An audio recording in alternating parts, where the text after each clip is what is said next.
সোমবার সাবরুম নগর পঞ্চায়েতের কনফারেন্স হলে অনুষ্ঠিত হয় নতুন ক্রিমিনাল আইন বিষয়ক সেমিনার।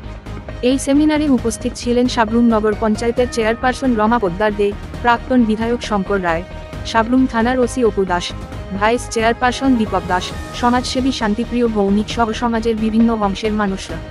নতুন আইনের ব্যবহার এবং সুবিধার বিষয় নিয়ে আলোচনা করেন সাবরুম মহকুমা পুলিশ আধিকারিক নিত্যানন্দ সরকার।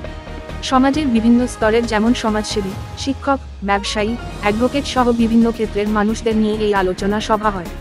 মূলত কোন কোন আইন পরিবর্তন হয়েছে তা নিয়ে আলোচনা হয়। আজকে আমরা 1 তারিখ থেকে যে ভারতের যে নতুন আইন যেটা মেজর অ্যাক্টগুলি চালু হয়েছে সেগুলি আমরা আজকে থেকে কার্যকরী করতে যাচ্ছি।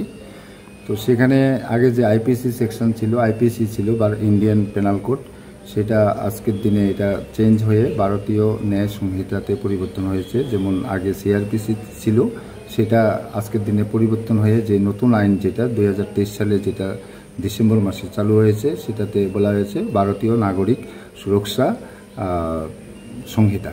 তারপরে এভিডেন্স একটাও চেঞ্জ হয়েছে, যেটা আমরা ভারতীয় সাক্ষ্যহান হিসেবে আগে বলতাম বা যেটা আমরা কাজ করতাম, সেটা পরিবর্তন হয়ে এখন হয়েছে ভারতীয় সাক্ষ্য অধিনিয়ম। তো এই আইনগুলি যে আজকের থেকে চালু হবে, তো তার জন্য একটা জানান দেওয়ার জন্য, সবাইকে বোঝানোর জন্য যে কি পরিবর্তন এসছে, আমরা একটা সেমিনার আয়োজন করেছি সাবরুম থানার আন্ডারে আজকে নগর পঞ্চায়েত হলে। আমরা মনুতেও একটা আজকে হবে 3:30টার সময়।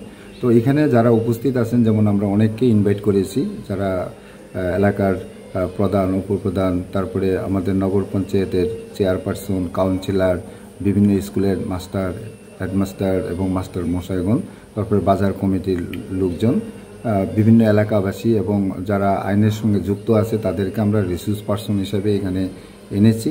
তো আমরা যতটুকু পেরেছি যে আজকে যে নতুন আইনটা যে আমরা চালু করতে যাচ্ছি, এটার সম্বন্ধে মানুষের একটা ধারণা দেওয়া আমাদের একটা কর্তব্য ছিল। সেটা মানুষ নাইলে নতুবা আগের যে চিন্তাধারা ওইটাতে চলতো, এখন থেকে নতুন আইনের যে চিন্তাধারা এটাতে যাতে মানুষ সবাই চলে, এই জন্য আমরা আজকে এই সেমিনার আয়োজন করেছি।